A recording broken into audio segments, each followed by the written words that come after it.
Alright boys, what's happening? I'm happening. Hey, everything. All good. Merry lads. Christmas, let's be nice to each other. What's happening? We're live on YouTube, we've got to behave. How are we all? Aye, good man. That right. Good. Good.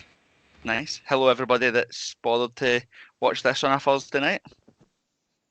Thank you. Aye, we'll just talk shite for an hour, might as well. I think we've got the Dundee United game to talk about.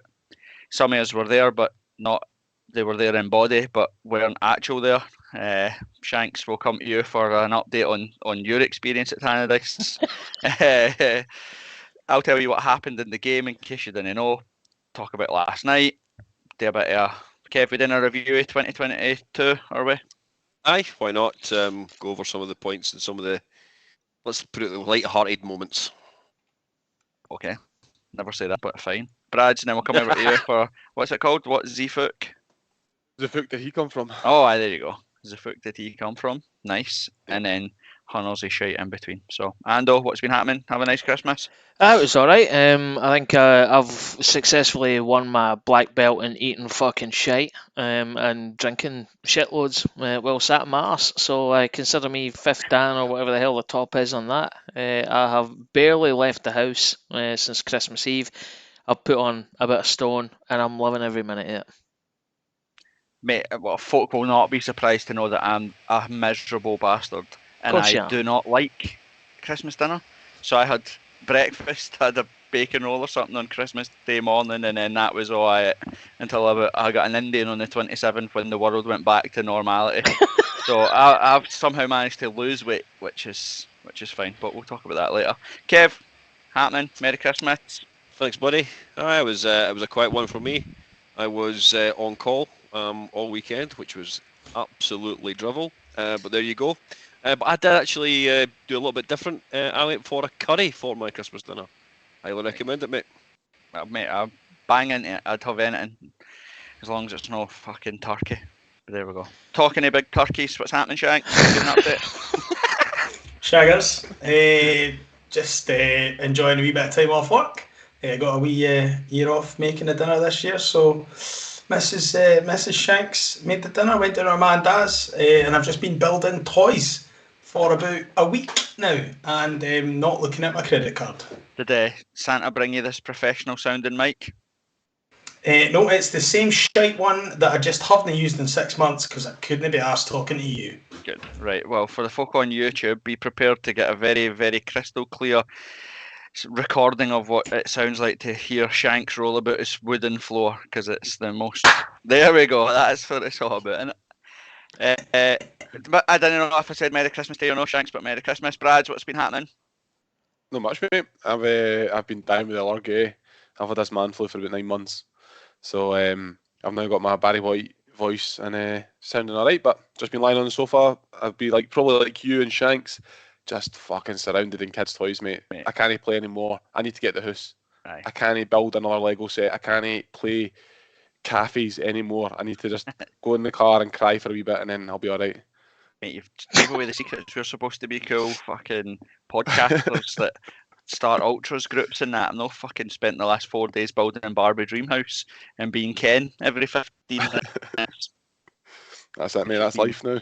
Exactly what's been happening. That is life. It's cool. Right, boys. We'll review Dundee United. We'll obviously talk about the game last night. Can't remember what the next game is, but I'm pretty sure it's not that important.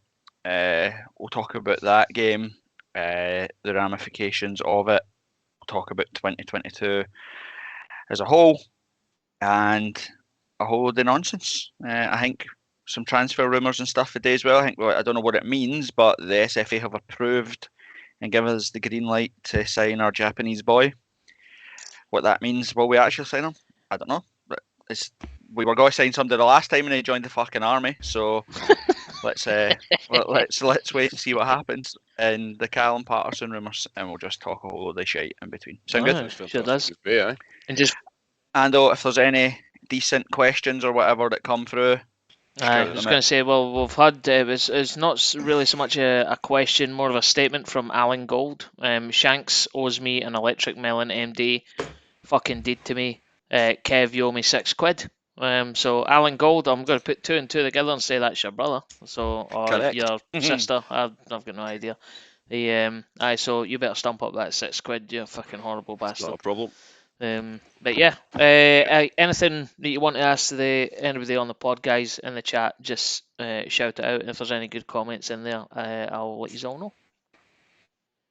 Well, should we start on the electric melon Shanks' day to Canadice? Sounds fantastic. Or we leave it? Should we leave it? leave it No, till I later? think we spunk a load early because we've got a decent number of viewers just now, and I haven't heard this story, so I'm all for it. Let's go. Stories. I always like to hear Shanks' story first, and then we'll go to the group chats and the DMs and the Twitter, and we'll corroborate what story's actually closer to the truth. So, Right, Shanks, talk. the story's a non-event. I've rocked into the back of the Kev mobile with a couple of soups and a bottle of MD, and the MD's been confiscated immediately. To which point, Big Goldie's, we've arrived at Tannadice and he's offered to share it with me. And I've just dropped it on the pavement instantly as soon as it went in the palm of my hand. So I've ruined everybody's day, and that was the only reason why I ruined people's day. And we should move on. Well, we'll come into the actual story, Kev. You can hold your story till then. No worries. Let's get the boring stuff out of the way first. Geezer quiz. Brads, let's go for that one first.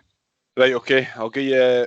There's 4 names of players. I'm going to give you the clubs that they've been at. You just need to tell me who the person is. I've tried to make it slightly more difficult because the last time you said it was piss easy.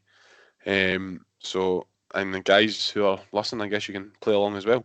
Right, so the first person started with Hearts, then went Minnesota, Colorado, Bristol, then back to Colorado. Right. So if you want to write that name down, and then we'll do all 4, and then we'll come back to them. So that was Hearts, Minnesota, Colorado, Bristol, back to Colorado. Number 2, Stoke. Shanks, he's struggling with That was the easy one. Surely That you was know the easy that. one, Shanks. Surely you know the answer to that. I met him in Foot Locker one day, and I follow him on Instagram, and I can't remember his fucking name. Birds Teddy, but It's definitely not the guy You he's fucking thinking know of. every shoe measurement he has. What's it feel like on the toes? What's it like around the arch of your foot? Right, that was the easy one for Shanks, so we'll move on a wee bit. Right, person number 2, Stoke, Shrewsbury, Hearts, Espanyol, Badalona, not Barcelona, La Hospital, where he belongs, is the last one. So Stoke, Shrewsbury, Hearts, then Espanyol, Badalona, then La Hospital. That's player number 2. Mate, was he a lone player? He was a loan player. 2017 loan. Aye. Aye. I can give some clues as well, What's but his name? No, didn't he? right, player number 3, Nancy, Nuremberg, Montpellier, Kelly, Hearts, Sivasspor, then AZAL. What? So Nancy in France, Nuremberg, Germany, back to Montpellier, Kelly, Hearts, Sivasspor, Turkey, then AZAL, which I have no idea where they are. No. No. No. Fucking hell. class. All right. He's 2011 to 2013. Yikes. Oh, I know. Yeah, I can't mind Boxing Day. Fucking get on to the next one. I can give you. I can do 5. I can do another easy one. Aye, that'd be good. Right, Shanks, it's another easy one for you. Auxerre, Guillaume, Lille, Luton, Hearts, Almira, Clyde, Burnley. Obviously. Auxerre, Guignon, Lille, Luton, Hearts, Almira, Clyde, Burnley. He came I'm across just the enjoying you try to border. pronounce those teams. He came from Auxerre. His debut was a 5-1 win against Hibs. Oh, Brads, I'll tell you something for free. You are never, ever presenting the travel show, are you? Never. Just never happening. How? I don't know. You get half the places Mate, right. Did I get I get 12 points if I get the last one right? Yes, you do. Well, this is the last. This is the last one. But This is the last one now. Because at this time of the year, there is 12 of them. There is 12 of them. Aye. Correct. Shanks is still no idea. He's writing it in. I've just scored out the Vries and written the correct answer. And the last one: Hearts, Aberdeen, Watford, Kelly, Watford, Dundee United. Okay. So Hearts, Aberdeen, Watford, Kelly, Watford again, Dundee United. So I have 4 in total. That's 5. Oh shit, I've missed one out. Why have I got sorry. 6 answers? Fuck's sake. Scattergun approach. What year was the last? What year was the last guy? He was there from 1997 to 2004. He's kind of an Aberdeen legend. And he once played in goals. Aye. I think, if I'm right in thinking that. No, Right. All Aberdeen legends are for like 1980. Well, recent history then. All right, sound. By legend, I mean he What's was there and a lot of times fucking and guy's was name? captain. We go for Stoke. So number 1, Shanks. Who have you got for that? Hearts, Minnesota, Colorado, Bristol, Colorado. Size 6.5 and Jordans. Takes a 7 for Adidas because they fit slightly more roomier. Go. I've got Sam Nicholson. It is Sam Nicholson. Get in. And my clue for him, if you weren't getting it, was Scott Robinson, pegs. That's all you're going to get. Aye. Number 2, Stoke, Shrewsbury, Hearts, Espanyol, Badalona, L'Hospital. Your clue for him is Dolly Parton. I think I know who it is. Go on then. Is his Is it name, the boy his name like Chowley? Chowdhury or Aye, something like that? Julie. Aye, or- Julie. Aye. Oh, I thought yeah, you meant sure. because he ended up at La Hospital, so he only worked Monday to Friday 9 till 5 and never made a game. It's not that, is it? No, that's not that. He Move on. was at Barcelona Youth. So my only clue, there was a Chile song, and I just put in brackets when he played for Hearts, it was Pish. So, right, Did he not score against Motherwell or something? Did he not score in the 3-0? was I know one of his first games and he was all right, and then after that was Mate, just we were brilliant in that game, man, and then we were utter shite. okay. Ando, Mm. number 3, Nancy, Nuremberg, Montpellier, Kelly, Hearts, Sivasspor, AZAL. Meditao. It is Meditao. Easy. Give me a hard one. Correct, Amundo. I would have shot. Oh, that's what she said. She Hey! tells me that at least 3 times a week. Surely that's linked. Shanks would have got that. He's linked with his favourite song, the Viva Kujabi, man. 4 was an easy one. Anybody want to jump in? Go on, Shanks. It's obviously Ollie Lee, because he played for all the massive Europa League teams that you mentioned. It's the only boy that I can who signed first for Luton, so I think I can. Go. No, he didn't score in the 5-1. Oh no, see, this is how I've got fucking about 18 answers. You were talking about somebody coming for Luton. Alright, so we're on the 5-1. What was it, Valois? It was Jean-Louis Valois. I see. Good. So you've just asked me too many questions. That's what's happened there. Right, He never scored in the 5-1 either. It was Andy Kirk. It was an unbelievable pass for Mhm. Valois, though. And Yeah. Balwa ball over the top. To be fair, we're doing alright. It's the 29th of December, and I have yet to hear the Jean-Louis Valois song, so the Ultras are doing something right. there you go. I didn't know that he played for Clyde. I tried to start it at the weekend. Mate, you got kicked out of Tannadice for the Viva Kujabi song. You wrote a strongly worded letter to Aunt Budge to say that if the Ultras are to get a section, that's the only song they're allowed to sing. Right, Mate, Ando, finish me off. Clyde, everyone's played with Clyde. I didn't know he played for Clyde. There you go. Finish me off, Ando. Yeah. Sorry, Jib. Hearts, Aberdeen, Watford, Kelly, Watford, Dundee United. Don't know. Who is it? Ooh. After me saying the word cunt, YouTube might be severing our connection. Oh God, you've went and done it now. You've went and done it now. That's it. Well, why? We can't erase that. So it's fine. It'll be absolutely fine. We're just making new money off We'll this be one. fine, That's don't fine. It's cool. Don't worry about it. Somebody shout Steve Banks quickly. Steve Banks. Aye. Fucking hell. Yeah, the last one was Scott Severin, so hopefully. Oh, if there's I any- chose that. I thought you said Aberdeen legend. Yes. He played. He was I a bet he champion. was not an Aberdeen legend. He Twice. was fucking shite. Yeah, but Aberdeen have been shite since 1985.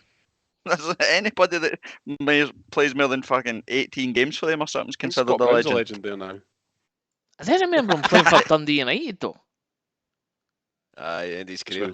Finished his career Aye. there, aye. Alright, I didn't know that. Okay, fair enough. Then up. Did they play under Craig Levine?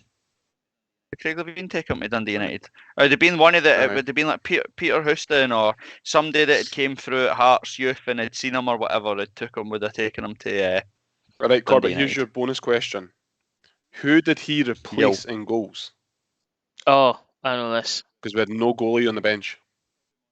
Correct. That's Pepe correct. Moylan. There we go.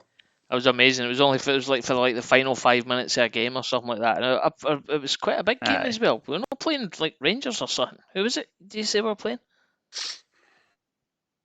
I can't even mind. Was it Aberdeen? I don't know. Nonsense detail. No one cares. Tam's not here to argue with me, so let's fucking move on. Right. Tam wouldn't have Aye, remembered funny. it anyway.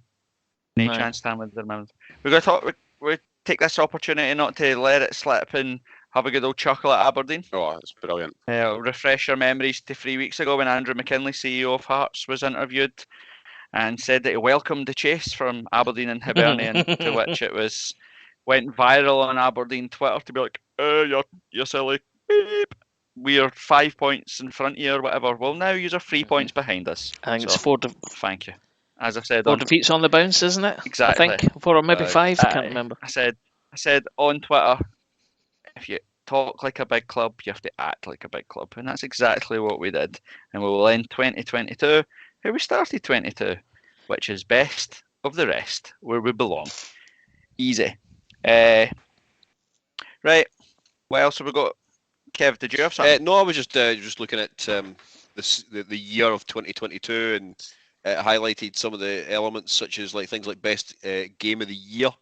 Well, what to do then, since we've got folk on YouTube, give us some of the categories, and we'll get some what of the I guys was interacting with us to see what they're. You you're want me. arse. So I put it in the You fucking Put it try in the to steal, chat. try to Put it in the fucking chat. steal my idea. So I put down Uh, for best game of the year, so the full year, January to December. Best goal. Easy. What's been the most frustrating game? Mate, not got enough time. I know. I was annoyed Well, yesterday. that's too surprising. In fact, there's probably a better question for the folk on YouTube. Can you tell us a game where Corbett hasn't been frustrated? Answer is none. That's true. Funniest moment of the year. Worst performer. And then I think we should all finish with who is our player of the year. Not the season, just the year itself. My favourite outburst in the moment was when we played Livy away and Shanks jumped up after about 3 minutes to say that Livy were out singing us, and he was annoyed about it. It was about, I think Livy had even sung a song, and then he spent the next 25 minutes hiding behind the barrier watching a game, to which we have photographic evidence, so I can put it on Twitter to let people know. That was fun in games, wasn't it, Shanks? Yeah, also that was the birth of the Gorgie Ultras, because you ditched us, and then I think you were on the pitch and everything, weren't you, when fucking Nandwili should have scored but missed. You tell us, mate. You seem to have the best memory of that game. Well, that is The best bit of that don't. game was sitting in fucking Chicago Rock for an hour before it. Let's be honest. The rest of it was an absolute jobby. No, this was the Oh, one that we right, won. that one. Oh, right, aye. All right, cool. Aye, good. I'm shooting my bolt right now. Were you that? Oh, right, okay, aye. That one. The best bit of 2022 for me was when Kev done the whole like fucking drunken fight in a pub thing. Oh, hold me back, I'm gonna kill him, because Shanks was absolutely burst at a European game, fucking shouted something in his ear. You're like, keep him away from me. I'm glad you're sat in between me and him, because I'm gonna kill him. I'm like, Kev, sit down. So, shut if up. you are watching you're not this gonna live, say it. You're not gonna do This is anything. why of the sort. I didn't come on this fucking podcast very often. Listen to, this is my take the utter cunt out of me, Steve Banks. That's what you get for bringing a flipping fucking stupid Aye, dog you're the boy. only guy I know this season, and you're the only boy in 2022 that showed up with a pedigree chum toy. But Oh, there we go. aye, I the hated dinosaur that. game. Right. Aye, that was a bad Aye. take. That was a bad take. Aye. That was horrific. Fucking right it was. Right, let's do the headlines first. We're no podcast since they confirmed the news that Craig Gordon is pretty much finished.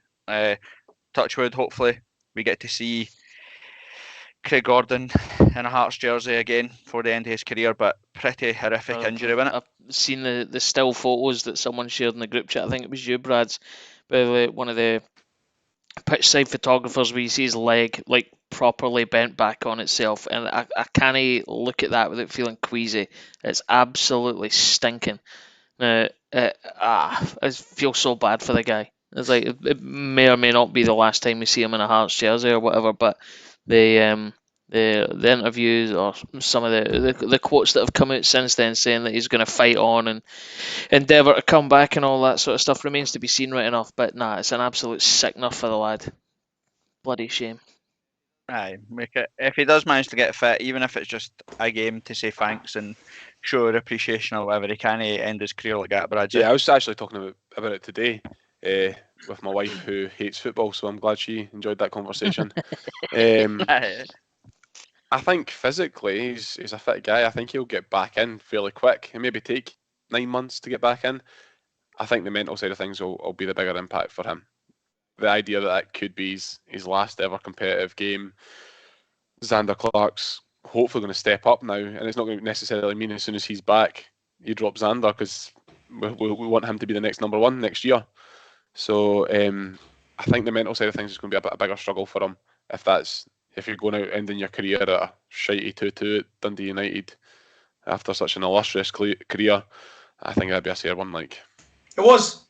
To be fair though, Kev, his last save peach. in a Hearts jersey was a Frightening, fucking and it topper. was his 100th cap. But I echo everything you said. It'd be good to see him come back. Okay. What do you mean 100th? 100th game as Hearts captain. Sorry. Okay. Somebody will need to corroborate that, because I've got no idea. Is that true? It was his 100th game as club captain. Shanks. Heard that. It was in the other group chat. I'm Well impressed, done. mate. Shanks heard that I'm on the impressed, radio mate. and Oh, is can it in the group? repeat a sentence he's heard on the Aye. wireless. Well done, Shanks. Good research. Ian, how much do we have to get a GoFundMe or what do they hang those things where folk want you to save the whales, they make you sign up to it? We can't have a goalkeeper with the world's most Six Nations name ever. We can't have a Xander. We just can't do it. It just keeps me flashbacks to base London loafers and fucking stonewashed jeans in the grass market. Like, I can't do it. The Three Sisters, we need to fix it. I'm no singing Wait a Xander minute. Clark. You started that chant last night. Admit it. I will. We'll give that. It originated from where I was standing, but I did protest at the time. But in all seriousness, did we have this argument all the time? We obviously lucky to have Robbo on the pod a couple of weeks ago. Undoubtedly the greatest outfield play for Hearts. When Craig Gordon finally hangs up the gloves, there's an argument to be had that he's probably potentially the greatest ever to play for Hearts. I don't even know if that's a question. Like, I think he is in terms of our biggest ever sale, our biggest asset. Like, he's gone on to the biggest stage. Like, it's incredible. Now, what record Scotland cap holder for Hearts? Record transfer fee. Handsome as fuck. Yeah, it's sexy. Like, Correct. he's definitely sexy. Nice. He's won trophies with Hearts. It's like you said. I think everybody automatically goes to your Robbos, your Rudies, your Willie Balds, etc., your guys that have contributed by scoring goals. But Craig Gordon will have to be up there as serious consideration as one of the best. And he's homegrown. Do you know what I mean? Came through the youth system. I don't know if you can get a bigger fairy tale story than that. Gary Mackay, Robbos obviously comes close in terms of being product of Gorgie. But we wish him all the best. Absolutely. And you could argue the point that he's probably won us as many points as Robbo, as Willie Bald, Scatchell. just with Aye. the his saves and everything else. That's probably got us a 2-1 victory or a 3-2 victory. Aye. Well, you look at we took some proper hidings in Europe, and all right, he hasn't been his absolute solid best this year. Like we'd had room to criticise him this year, but then you play devil's advocate, and you have to say, well, I think Robbie said it the other day. I think the preferred or our strongest back three, Kingsley, Halkett, and Rowles, I think have only played like 27 minutes of football together this season. That's mad. Like you look at the amount of players that have played in front of him, and you look at the goals where you maybe think that he was culpable. They all come from like lack of confidence in the people in front of him, too scared to come and command the box, etc., etc. So, but you look back at some of those European games and think of some of the unbelievable saves that he made, and you think, fucking hell, like it could have been worse than 5-1, it could have been worse than 4-0, it could have been worse than 3-0. So, aye, it's a serious, it's an absolute gutter, and hopefully we get to see him back in goals for Hearts before he ends up ending his career in that. Anything else from about Craig Gordon before we move on? Not for me. About Colin Fletcher, a dirty bastard. Nah, we call him Dundee United dirty Well, bastards.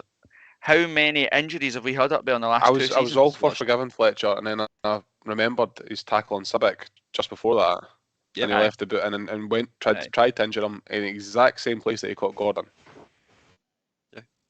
Aye, but then I think, to be honest, I think both of them are pretty clumsy. If I'm being honest with you, I think Gordon did what he needed today and what you're asking for your goalkeeper today, but I don't know, I think it was just one of those 50-50s when he for that one definitely gets the benefit of the doubt. But like you said, when you add in the one that he had previous and the fact that they seem to be quite a dirty team, Dundee United. I think I can't remember who it is, if it was Donaldson on Scarfs around the funnel or whatever, that put the list up of all the players that have been injured at Tannadice in the last like 2 seasons, and it's a hefty list. Like,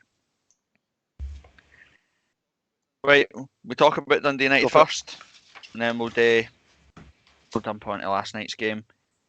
So, were you the only one that was there, Shanks? Kev, you went, didn't you? Oh, aye, you babysat him. Right, Kev, we'll come to you for a sensible reflection of the game. How did it go? My overall reflection, I don't think we even started well. And it didn't help matters with Halkett going off after, 3-4 minutes or whatever it was. And I think that just knocked us totally. I question why we put Rowles on, if I'm being honest. Because that, I think, upset the back, that back three that we were playing of Cochrane, Rowles, and then Kingsley. Because we had Rowles initially out on the right-hand side of that back three. That wasn't working, so they put Kingsley out there. That also wasn't working. So I would have actually went and put Civic on instead of Rowles, if I'm being truthfully honest, on Saturday, just to give a greater balance in the back, in that back three. But I thought in spells we looked all right, but Dundee United just seemed to be more wanting. They wanted to pass the ball quicker. We seemed to be quite sluggish in the way we passed the ball in the first half. I thought really at the end of it, probably a 2-2 draw was probably a fair result. But let's be truthfully honest. I don't think it was a penalty at the end of the game, but I do think it was a penalty with regards to when the ball because if the ball doesn't hit Jum's arm, even although he's on the ground, it passes on through either Shankland or to Halliday, who've got a clean shot on goal. So as far as I was concerned, it was one wasn't and one was. So probably a fair result, but we all came away from Tannadice on Saturday more devastated in regards to the incident with Gordon than we did, actually the game itself. I think if you're on fair reflection or whatever, you take 2-2, considering that Halkett's went off, Gordon's went off, and I think one of the things that maybe missed in the narrative of all it as well is that Dundee United had a week longer than us to prepare. If you know what I mean, that was our first game back because I think they were supposed to play St Mirren or whatever, or Livy or whoever it was, and it got cancelled. So they were sharper from the off, if you know what I mean. I think we'd played, but they'd had the opportunity to be very prepared for that game, and I think it showed for definitely the first 20-25 minutes. I think we grew into the first half, but the first 25 minutes was pretty chaotic and Yeah, shambolic no, at points. definitely.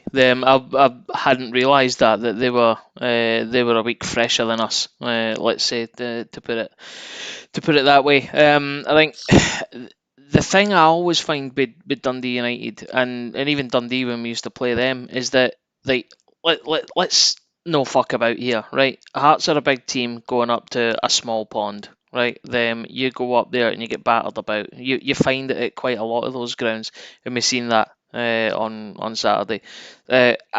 Absolute fucking horror show. If I'm honest, I don't think Dundee United they try to batter us about a little bit, but for me, I think they just showed themselves to be what they actually are, which is an absolute fucking mob or a gang.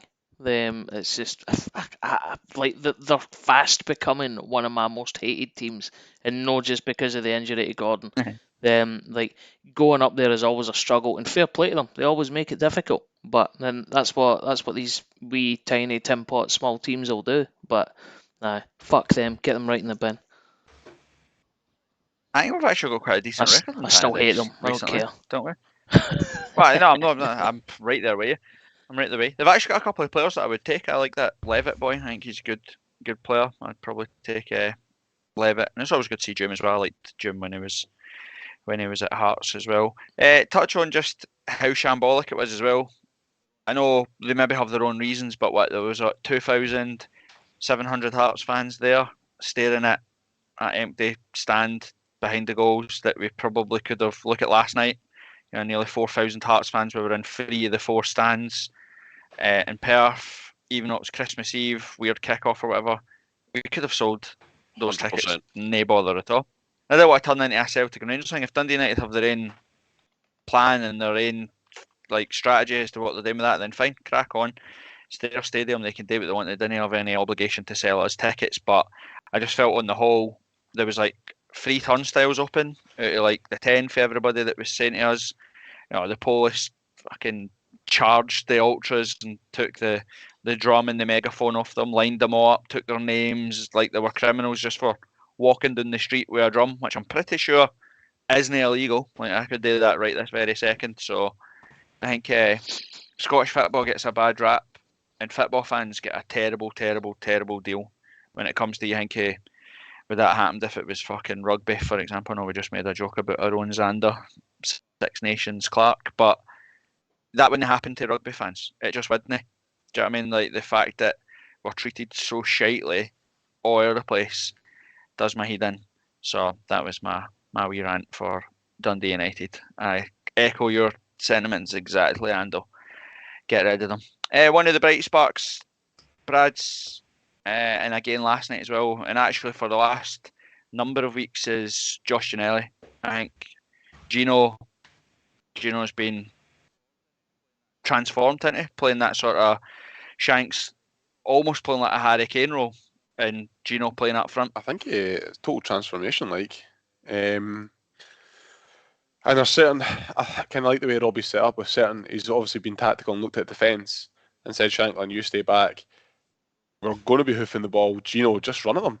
And how many times we've stood this whole year and shouted at Gino, run at them, run at them, run at them. Every single bit of success he's had is running at players. His talent is, I know he's not on the same level as Raheem Sterling, but the same kind of player. Their best comes from when they're direct and they run at folk. Because defenders don't. If you don't know where you're going with the ball, the defender doesn't know where you're going with the ball. You know what I mean? He's actually had tons of success from getting down that byline and cutting back. So he's been, honestly, it seems like he's been, I don't know, a new lease of life. Rejuvenated. I don't know if it's just rejuvenated. Worthy a deal for me. As deal runs it, I would give him another one. I think in that whole bit, you can't ignore the part that Shanklin plays in that. I think he's doing that Boyce role but scoring goals in that as well, like him occupying defenders. I think what we found before when we were at our worst, we're really static up front. We always are. Like we run into the same space, there are already people there. With Shanks dropping deep and moving, he's taking one or two defenders with him every single time he moves, which gives Gino one-on-ones. Do you know what I mean? Like Gino, we say take him on, get to the byline. It's a Hink football fan shout all the time. But you go by one and there's another defender there. Like if you're 2-on-1, you can go by the first guy, you're going to get the ball taken off you by the second guy. But when it's 1-on-1, then you just have to put the ball by him, jink by him, you can get to the byline. It's a different story. And I think Shanks up front there has been doing that role brilliantly, which is totally and utterly coincided with the upturn in Gino's form as well. Shanks, this is getting really confusing, man. I'm going to need to change my name on the podcast here. I'm not used to all these plaudits. What was another thing I was going to say about him though is the fact that he doesn't let the crowd get on his back, because he does try a lot of stuff and we do get frustrated sometimes. And I think the game that I pitified it, fuck it, that's a word, is the one where he came back. Kev, me and you were on his back the whole game, and he came back and we equalised for the draw, and he absolutely rifled it in the top right corner as we were leaving at home. Aye.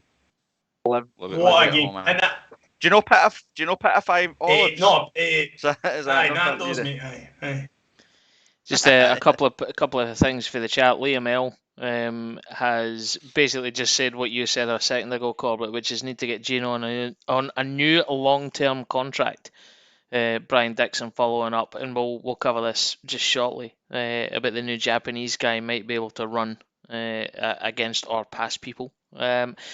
And then that's pretty much it. There's other questions in there that we'll come to when the time is right. So don't worry, chat. With the questions that I've marked, we'll bring when we get to the relevant part of the pod. But sentiments being echoed that Gino need to get him on a new long-term contract. And to be fair, I didn't realise his deal was up at the end of the summer. I thought he had another year beyond it. But if that being the case, definitely get the fucker signed up. To be fair, that might have been the emphasis for him, because, again, 3 months ago, if somebody said to me, he's gone next year, I went, fuck it, see you later. Aye, yeah, it's fine. Just a squad player, essentially, back then. But nah, as you say, them absolutely rejuvenated in the last couple of games. And the hardest thing to is remember that Gino's been coming into and onto games where the game was done, or, like, for example, 2-0 it's Robbie Nielsen's kryptonite. He doesn't know what to do. He doesn't know whether to stick or twist or what he does. So sometimes you're asking Gino to come on to a game that's won, and it's all about managing the game. Do you know what I mean? So like he'll have been told by the coaching staff, come on, hold the ball, retain the ball, didn't do anything daft, didn't give the ball away. And everything that's good about Gino's game is exactly what you just said, Shanks. It's about try something.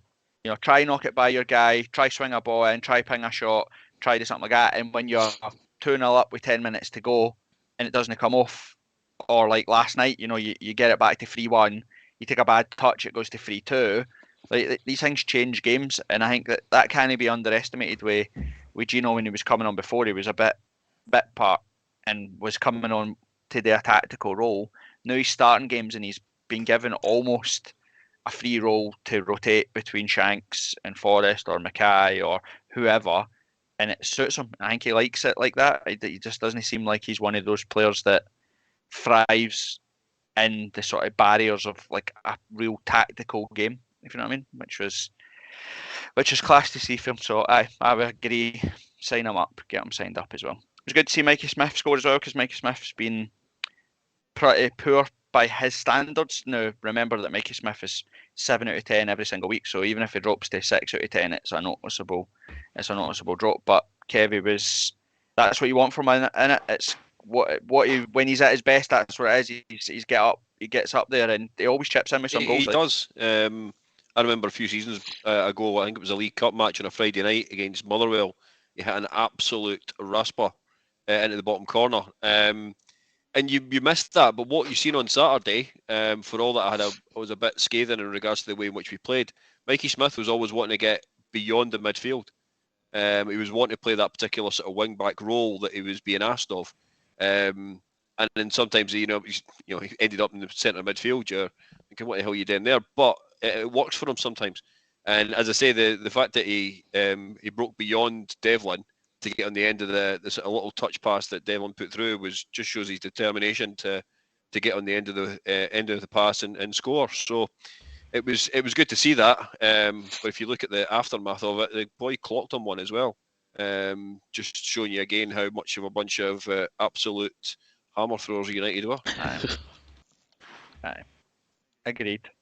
Right, anything else that we wanted to talk about from Dundee United? Just a couple of closing thoughts. Sausage roll, decent. Feel guilty for leaving early. Fuck that fat Peter Kay, Steve Banks, who wouldn't let me back in for the penalty. And Kev's actually got really good taste in music for the road home. And he stopped off at a local shop and bought me a sports isotonic beverage for the road home, which I very much needed because I was a bit parched. Apart from that, it was a good day. Why'd you leave early, Shanks? For what are we? Humpty. We're talking about so he left. The team or just you in general? Genuinely just left at the 93rd minute. My foot had just caressed the pavement and Peter Kay wouldn't let me back in, so that was fun. I love that storming it and then realising Kev's is left home, so that's the way outside for him. Aye, that's the way outside. Aye, your hard man storming it, standing outside. Right, let's get to the most important thing. What are we talking about tunes wise? Let's hear it. No, I can't do that to Kev. It's a pure secret. If Kev wishes to do a special, we shall bring that out. Okay. Were we on the Gorgie Ultra Spotify? We did. We had that on the way up the road. Aye, we definitely did. Aye.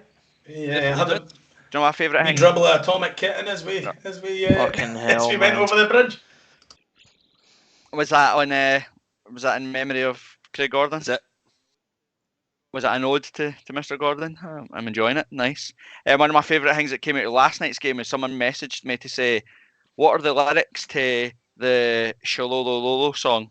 And I was like, the one that goes, Shalolololo, Gorgie, Jam Tarts. That one. And he's like, aye. There you go. That's the lyrics, mate. that is You like. said you wouldn't tell anybody about that. I did tell him I wouldn't tell anybody, but I fucked him under the bus because I'm an absolute wank. So that's what you want. Right, let's talk about last night. As we said, what's it? 12 years since our last win. November 2010 was the last win in the league. 12 stone lighter, 12 haircuts ago. In fact, some of us even had hair back then. I'm pretty sure we were all got a Gussies and Ealyburn getting French crops, weren't we? That's why Shanks is like... he messaged me just a minute ago saying this isn't for me, I'm away, fuck you. He's away to light a candle for his hairline. But going back to 2010, Christ man, I was still married. I still had hair. Fucking I still had prospects. It's all gone. I still had it. I knew you're here. Right. Knew you're here. Stuck with us. Obviously, it felt like I don't know, maybe it was because I was in the ground 3 hours before the game kicked off, or maybe it was because we had Xander Clark. It felt like we were determined that whatever happened, the silly perf hoodoo thing was ending last night.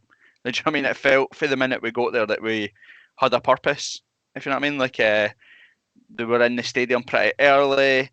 The Ultras started getting the place going about 40 minutes before the game even kicked off. The place was bouncing. Xander Clark's first game against his old team, 4,000 Hearts fans or whatever. Kev, I don't know if you felt that way yourself, but it felt like it was going to happen. I must admit, I was actually quite confident going into the game last night. I thought I thought the team that we picked was much stronger than what they had, and I know we normally would be the case. But I genuinely felt that last night we actually had a lot more sort of purpose about us. We started a lot quicker, and we've commented on that, and God knows how many podcasts in the past that we start slow. But last night we started really positively. But what I loved, and you've just mentioned it there, is as I was coming down past the wee stupid car park that they've got there that everybody pays a fiver for, but has to sit for about an hour and a half to get out of. After the game, all you could hear was the Hearts End in the North Stand.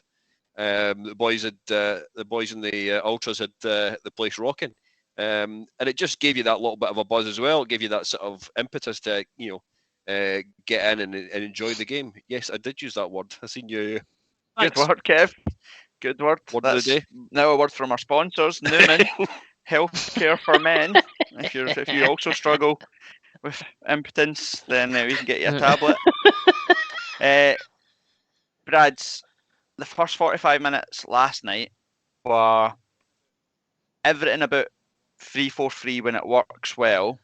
That's what it does. Because when you're incisive, you're fast, you break the lines.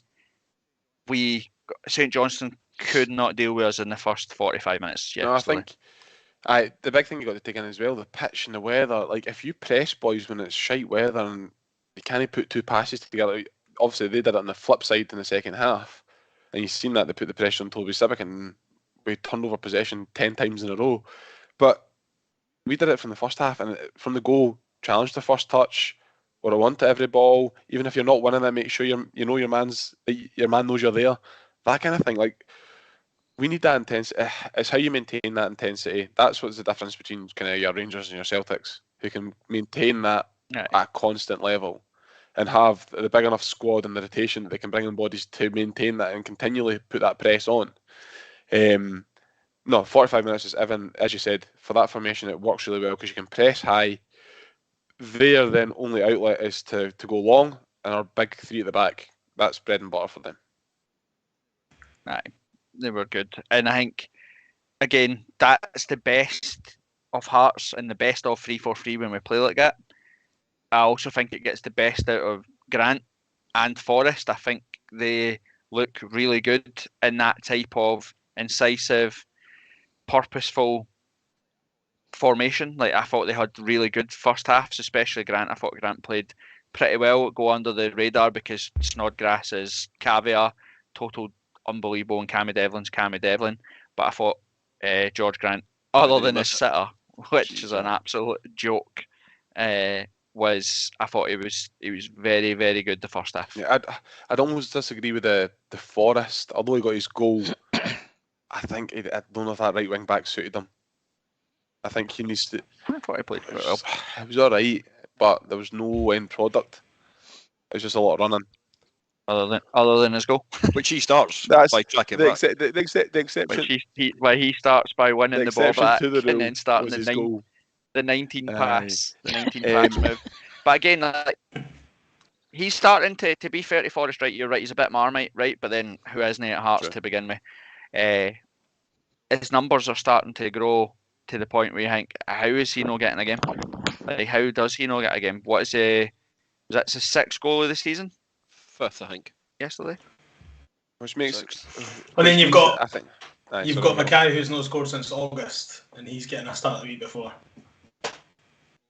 Well, we'll talk about Mackay in a wee bit because that was one of the things I was the most happiest to see pre-match. I was really happy to see Shankland as a captain, and buzzing to see that Barry Mackay was on the bench. Talking to the captain, said, "Does anybody were you shocked to see Shankland as a captain? Did you have any qualms about it, or who would you have put forward as the captain?" Didn't personally have any qualms about it. Was shocked about it. I thought maybe somebody like Snodgrass, given the experience that he's got, playing in a number of different leagues across the country, I thought he would have been probably your bigger or your more obvious choice. But for what Robbie came out and spoke about last night after the game, I understand why he's picked Shankland. So I'm not got an issue with that at all. I mean, it just goes to. I may be wrong. Anyway, I was just going to say, it just goes to show his first name in the team sheet now, really. Because, I mean, as much as Snodgrass been absolute class, you can see us maybe shaking up the formation a bit, depending on the game. Whereas you're not going to drop Shankland now, are you? So maybe there's a bit of that. Right. Well, what, he's got 10 goals in 10 games? I think the first Kev's. Is the first Hearts player since Robbo? Is that what I seen today? To get 10 goals in 10 games. I think what Kev said as well. I think Robbie's justification is absolutely spot on, and it's something you've touched on this year. is Robbie developing players? And his whole point in justifying taking Shankland was we need to develop him. He wants to be a leader. He wants to be a captain. Snodgrass has been a captain his whole career. He's come to the end. He's done it when He's needed, come to the innit? end of his career, and Shankland's going to be hitting his peak. So how do we develop him even further? And he looked galvanised last night when he was speaking to the boys and shouting and clapping and giving boys like abuse when they needed it, giving them a word in the ear, arm round their shoulder when they needed it, and like at the end made it for me. See Sibbick's, I think I'll go unnoticed.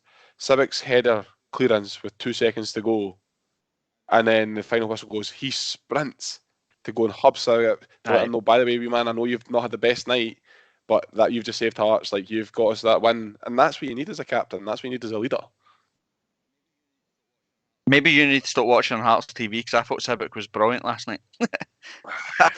And also, I'm pretty sure you're right, he did do that, but some mad St Johnstone fan came on the pitch at the end last night. I don't know, people in the comments or maybe have seen it, but some wee dafty St Johnstone fan came on the park and he headed towards where like they were, so I don't know if he was running over to get a scrap or whatever, but I liked it as well. I liked everything about Shankland last night. He looked like a if pure you're running relish. if you're running on the park to fight somebody, do you go for 6'5" Sibbick? I'd go for Alan Forrest.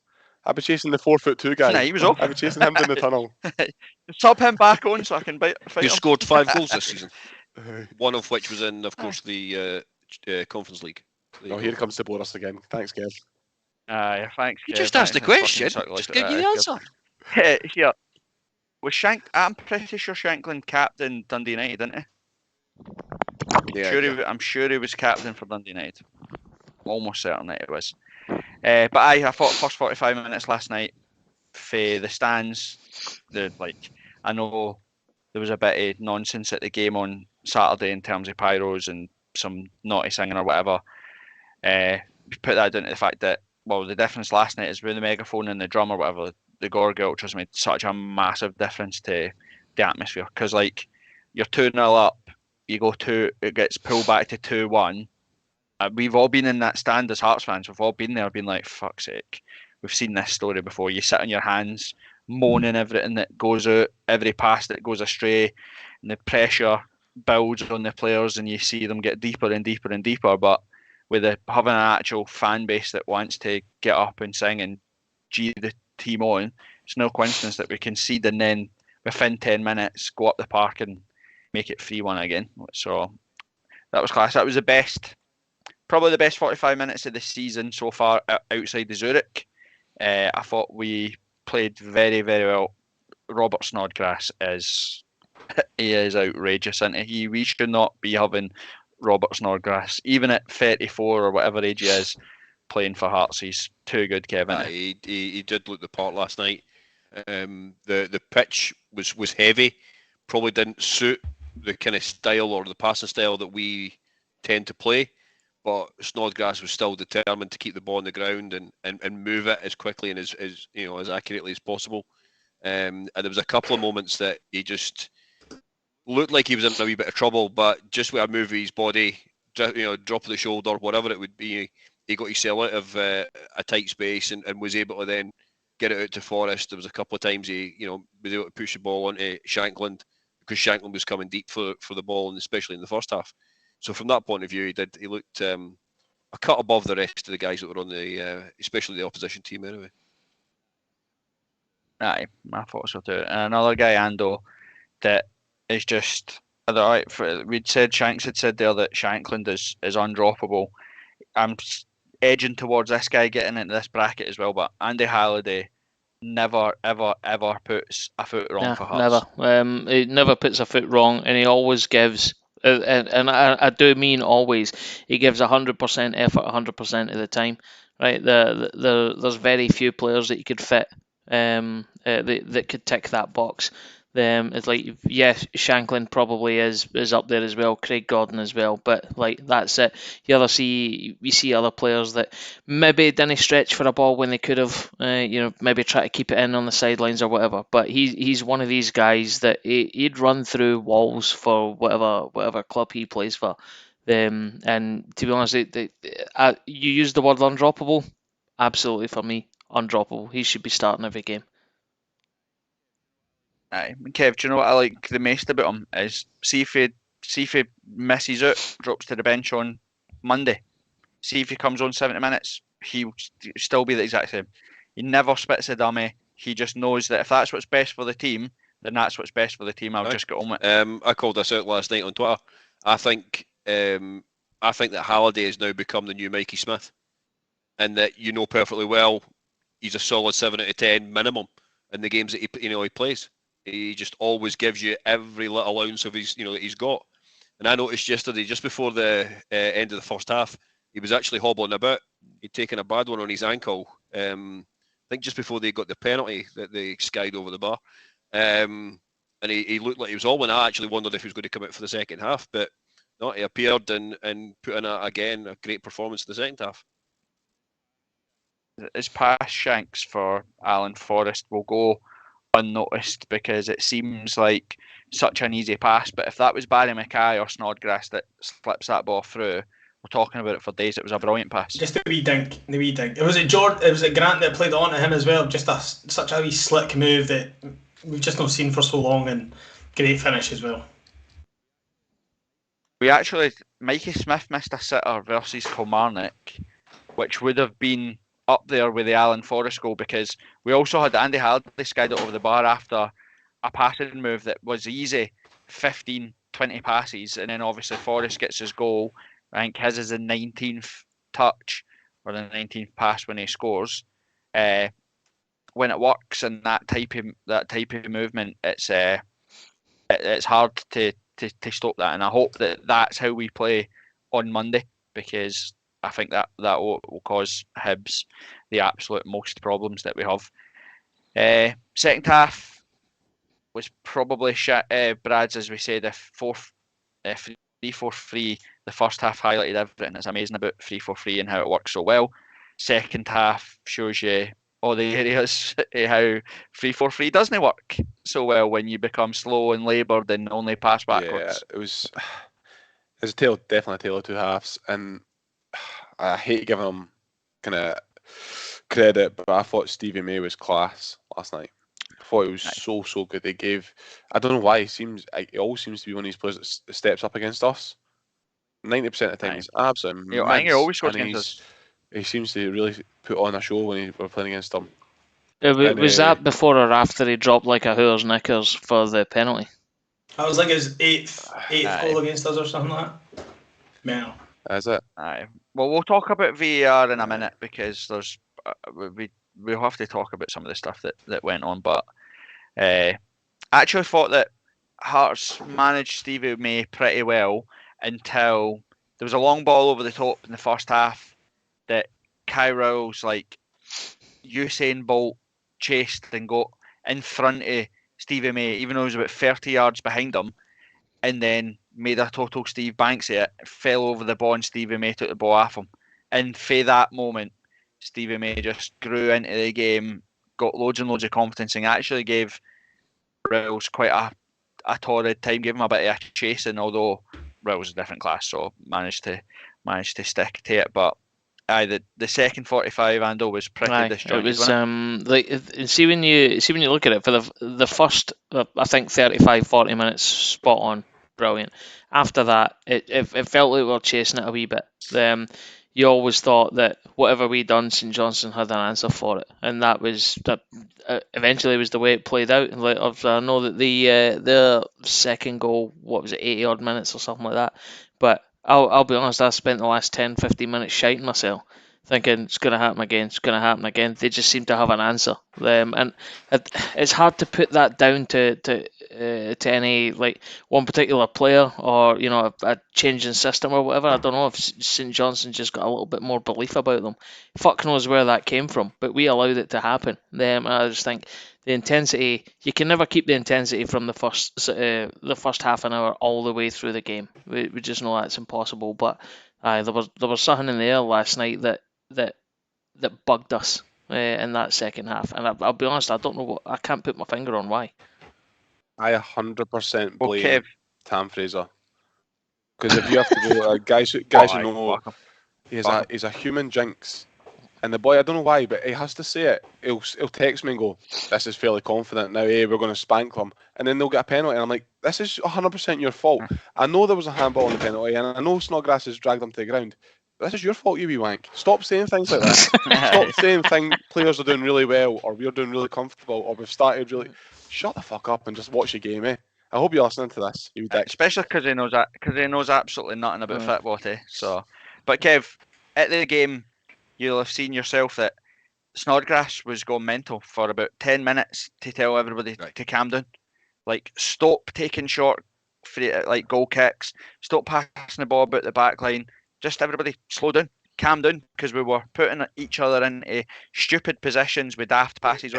He did have that 10-minute spell. What actually stopped him having that 10-minute spell was him giving a short pass to Shankland, and the boy actually taking the ball off Shankland and then scoring off the back of it. And then he started to actually be a wee bit more sensible or a wee bit more clever. And I think, go back to what you said there, Ando, I think the problem we had was we started actually trying to play the ball through the middle rather than actually going back out wide where we were playing fairly successfully. But anyway, I think you want to jump in. Well, I was just waving my hands, just saying, come to me next, because that's normally a wee peek behind the curtain. Everybody out there in listener land, that's normally how it would work, and it would be quickly edited out. But Tam Fraser has just joined the group chat on YouTube. It says, "Wow, I've just tuned in, turning this pish off straight away after that." So at least he's watching. Shanks has also joined the group chat. Don't know what the fuck's going on here. Kev, I said I wasn't going to give you credit for making a good point earlier on, but Brian Dixon agrees with the point that you made earlier on. I can't remember exactly which. And Darren Ross, don't worry, we're going to come back. We're going to come back to your question, which is regarding Halkett. So we'll finish off this game and then we'll move on to that question. So fuck you, Tam. Digitally. I thought, to be fair, I thought we managed the game pretty well. You're expecting a reaction for St Johnstone. They're going to have to make tactical switches because they couldn't stop us. They had to get in our faces. They were always going to be 5 yards closer to us than they were in the first half. I think that we always have that thing where we say keep it tight for 10, 15 minutes in the second half and then start playing your game again, grow into it, suck the life out of them, etc. And I thought we actually did that all right. I think it's stupid. It's a very, very, very soft penalty. But then our penalty against Dundee United was pretty soft as well, if I'm being honest with you. But you're saying Snodgrass doesn't have to do that. Like, I know he's eager to win the ball back, but he doesn't have to. Stephen May's touch is taking him towards the corner flag or whatever. You don't need to rush to try and get in front of him. Like, let him bring it down and say, well, you're going to have to do something because you've got your back to goal, heading away for goal. If he does you and bangs it in the top bag, you put your hands up and say fine. But I think it's naive, especially when you add in that as Willie. Don't give Willie Collum a decision to make, because he is the absolute pantomime villain. It'll make it all about him. Take 10 minutes to review the VAR, and it's just what he's like. The guy's an absolute fucking Nimrod, and don't give him that choice to make. Let's talk about VAR, because why on earth did it have to go to VAR for our penalty to begin with? Like, it couldn't have been any clearer a handball if you tried. Do you know what I mean? I don't know why you had to go to the screen, how he can't make those decisions. And what my worry is that they're not making decisions now because they're saying it's fine, I have a safety net or a sweeping brush of VAR will just sweep up any mistakes that I make. And it was mental because it was as clear a handball as you could possibly get. So that bugged me. The penalty for them is a penalty. Like, you can't complain about that. It's a penalty. It's a handball. So you take that. I'm pretty sure I heard on Sports Scene or on the radio or whatever that their penalty didn't even get a review with VAR, which, fine, I agree that it was a penalty, but you're still expecting them to have a look at that. The one that... Wait a minute, which one? Their penalty as in the ball comes in, it hits Devlin's hand. Yeah, that definitely got a review because... I know, it was it was VR that gave that. That's what I mean. But there was no complaints for that. And by the naked eye, it looked. I didn't even know what was going on. It wasn't until I seen it back I thought, what the fuck is total this? shocker. No, I don't think anyone's seen it live. I but- mean, I was watching it, and even watching it on Hearts TV. Not a single hand went up. Not a single person in the stadium shouted for it. Yeah. It came off Halliday's shin and then hit Halliday's hand. It's a shocker for me. Actually, that was not a penalty. Never. I'm not even 100% sure it's in the box. It is where the stupid decisions that have been going, and that's where I was leading to. Is the next one is if Devlin's is a penalty, Mikey Smith's is a penalty, because it's the exact same thing. The one with like 5 minutes to go, where he crosses it into the box and it hits the boy in there. But if it doesn't hit him, it's gone into the box, so it's a goal scoring opportunity. It's a penalty. It was stupid. And then the other one that I found bananas was the Robert Snodgrass thing. He's on a booking for giving away the penalty. They come together in the box. It's a shocker of a challenge on a booking. It's either a free kick and a second yellow for St Johnstone, or it's a corner Hearts because it was the St Johnstone player that had it out. They did none of it and gave St Johnstone a by kick. I was like, the fuck is going on? You're just making it up. It was the same with the Dundee United game, because Jim handballed in the box.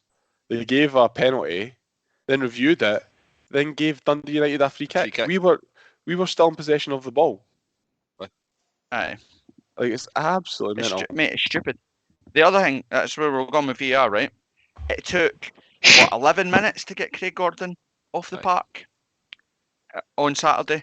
There was 2 goals, countless substitutions. There was a VR check as well, wasn't there? Down again for a second time. Like 7 minutes in, added on time. I'm like, who makes this shit up? Who makes this stuff up? Do you know what I mean? We had 2 VR reviews in the first half yesterday, and I think they played a minute added on time at the end of the first half. Like, what's going on? It seems like folk are just, no one's taking any responsibility on the pitch anymore. Even look at the Livingston red cards, shambles, and then they appeal them and they get turned down because they're not going to turn their back on saying, because that would mean 2 different folk were culpable for making the wrong decision. The referee for making it at the time, VAR for no overturning it, and then the SFA for saying, oh, actually, all 3 of them made a mistake. So it just seems to be sucking the life. I think you hit the nail on the head earlier on when you said, or whether you said it was sports scene or whatever, but that whole point about safety net, which is like the referees now are just going, fuck it, I'm not making a big decision, because exactly that, you've got the safety net, but then there's also the point of it, all the added time. Is the 4th official doing the same thing? I don't even know whose responsibility it is now to count up the extra time. Does that sit with the 4th official? Does it sit with the VAR guy? And if it sits with the 4th official, these 2 fuckers need to be talking, because that whole point, it did take Gordon like over 10 minutes to get off the pitch and then 7 minutes injury time. It should have been fucking double that when you add all the other stuff in there. It's like there's just a complete lack of communication and accountability from every fucker at the SFA when you look through this at all angles. It's absolutely shite. It's incompetent at best, and we knew that it was going to be. VR's not to blame, by the way. VR's doing exactly what it's meant to. It's the people that run it and the people that use it are the ones that are making it a nightmare or unusable, which is annoying. Let's end it with St Johnstone chat. Xander Clark, Brad's resident goalkeeper. We impressed with his first appearance, big boots to fill and all that. I don't want to kind of bash on Craig Gordon, but it's really good to have somebody that is confident with the ball at his feet. It makes a massive difference, rather than just going route one every time he's spraying the ball out to his fullbacks confidently and putting it out to the midfielders. He's really accurate with his passing and good with the ball at his feet. That's something we've massively missed. Massively missed. I think there will be a bit of pressure on him, but I think he's a really good keeper. I know Ando has reservations about him, but I think he's decent. Like, I'm looking forward to seeing him in the sticks. See how he gets on. I'm gonna defend myself here and say, yeah, I have got reservations about him, but there's a couple of points, and I can't sum it up any better than his Six Nations fucking first name. And also, I've not seen enough of him. Like, I don't want St Johnstone week in, week out. Like when he played there, I have no idea how good he is. The only footage I've seen of him in a Hearts jersey, yesterday aside, was dreadful. So that's what I'm basing my opinion on. So, but you know what? It's just the way I operate is everyone's a dick until they prove themselves otherwise. And that goes. Aye, Or live up exactly. to it, like us. So Exactly. yous have absolutely lived up to that. Before we go and tie a bow in St Johnstone, go to some of the questions. If there's folk asking us questions, Well, Lauren Shanklin, 16 goals for the season. He's got to get. If he doesn't get past 20 now, we should just give up. No, We should just play the 4-6-0. You've just tammed it. This is what I just said about him. No, I've not timed it. I've told you for the start. Fuck's sake. I've been on the Shanklin bus. I told you he would get more than 20 goals this season. I told you. You for backed day the one. Craig Whiting signing, enough of your pish. fucking hell. Prove it. I'll find this Nay fucking chance. comment. You try and find anything you want. I will die on that hill. He's been. I think he's been absolutely superb. Like his all round play has been great.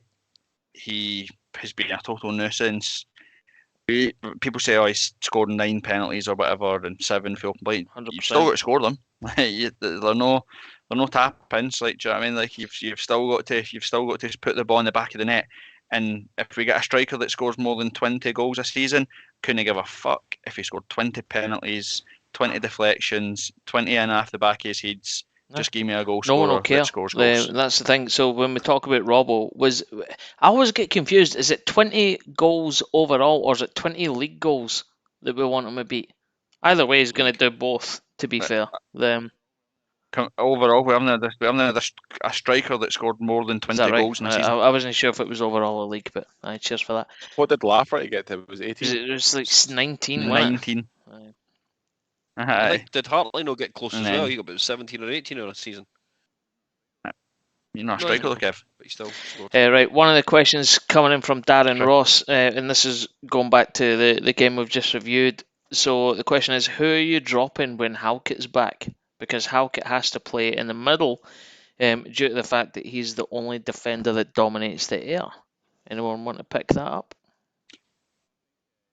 Well, I think he proved when he played against Kilmarnock at home that he's actually brilliant. He's playing at the right centre back role, with Rowles in the middle. I think so.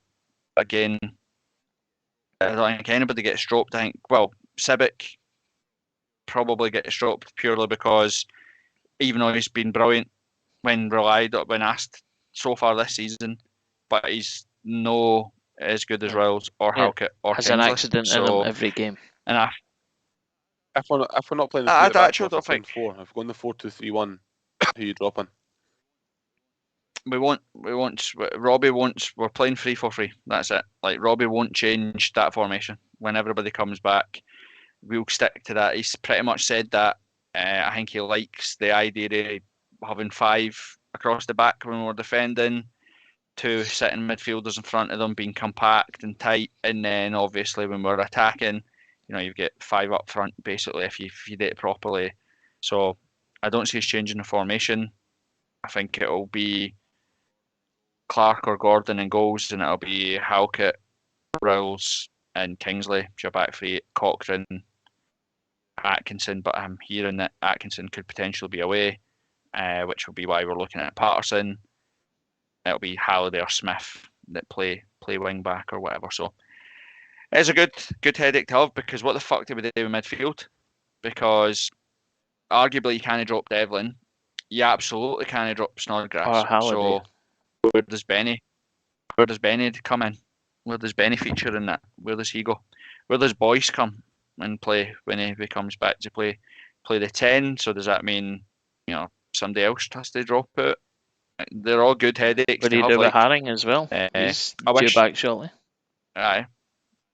What is happening with Haring? Is he all right? Because that's starting to worry me. That's been like 2 concussion, months he's been on with concussion. Still complaining of headaches. That's what that was the last report, and that was about 3 weeks ago. It was during the World Cup. He was still getting headaches. We took him out to the sort of warm weather training out in somewhere in Spain. Can't remember where it was, but he was still complaining of headaches during that trip. So he never played in either of the games or the 1.5 games that we had when we were out there. Does he podcast with Cam Fraser? Because I've got a fucking constant headache.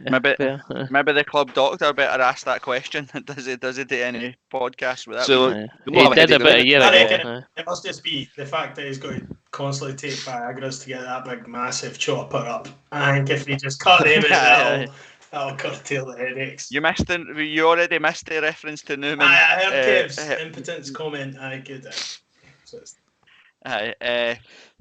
Kingsley, he's concussion as well, isn't he? Got an absolute belter on Saturday, didn't he? He'll be back No, Monday, 10 days, I believe. 10 days. Rules, It depends if it's actually ruled as a concussion or not. Ah, right, okay. It's interesting. Because they could have taken him off as precaution and then said it's not concussion. Aye. But it's one of these difficult ones. See, every time you get fired up to the hospital, they just go concussion. Yeah. Need a medical. There's no way of actually checking And it to be without honest, a proper scan and that. They didn't do it. remember Humphreys just got a wee tiny knock on his ankle. We've not fucking seen him for 2 months either. So I doubt we'll see Halkett or Kingsley for the rest I of the think Benny season. got a 6 weeks injury in 2017. And back since then. I think we'll probably have Craig Gordon back. Before Do we Stephen even Humphreys know? back. And this, I forget who it was that asked. I forgot to mark it. But someone in the chat asked if we knew anything on when Benny was due back. Is it still just fucking like we're gonna have to read his tea leaves or whatever and decide? He's up to St James's Centre. January. He's working behind the till at the pop-up shop. That's what he does now. They said January that he'd be Aye. back. So, but then they said Didn't say 6 which weeks. year. Aye, Didn't say which year. 2017. They They said after the World Cup, but we didn't care which World Cup. What were we going to say there? What were we Injuries, talking concussion, medical. What's Barring. it? about? One other question from Darren Ross, just because it's popped up and I can see it. Do any of us think that Shankland will be able to get past Robbo's record of 31? Now he's put 31. Is it question mark? It's 31. That's Is that league? Or is that all comps? That's a total hang. I think it's in the top flight or whatever, or the Premier, or whatever we call it in recent history or something. Because I'm pretty sure like Willie Bald or something. Probably had 500. But yeah, mate, I'll answer that question, Darren, if after his hat trick on Monday.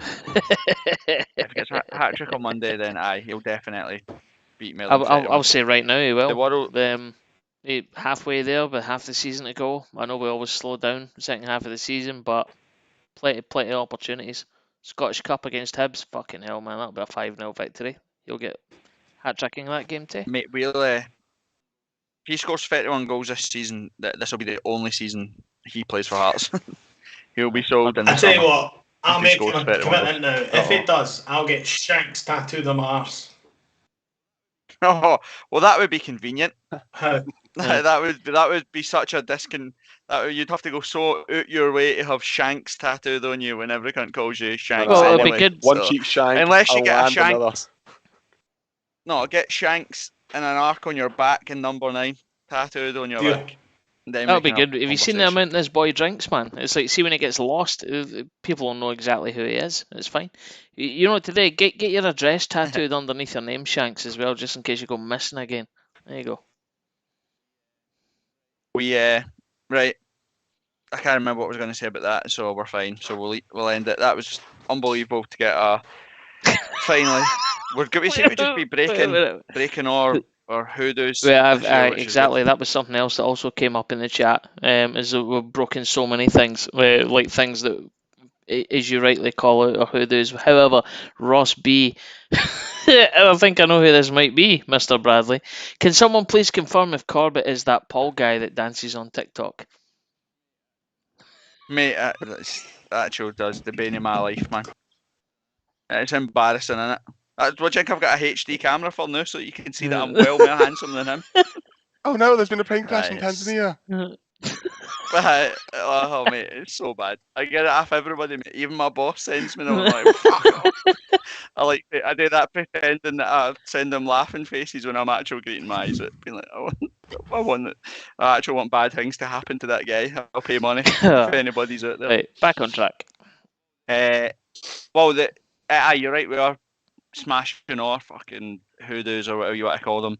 So there's only one more that needs smashed, and just conveniently is coming up in the next month.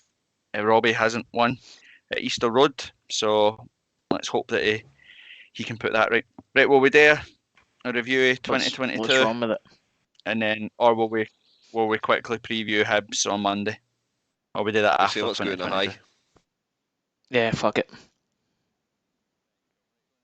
Right, cool. Right, go on then, Kev. 2022. So I'll simply go around in the room, and Ando, if anybody has commented in the chat, then please jump in. But what's your best game of the year? Shanks, you'll not have any idea because you didn't remember many of them. So I'll go to you, Bradley. I've got two that I wrote down that I kind of stick in my mind, and one's actually a defeat. So the win was a 4-1 Dundee United when we absolutely thrashed them.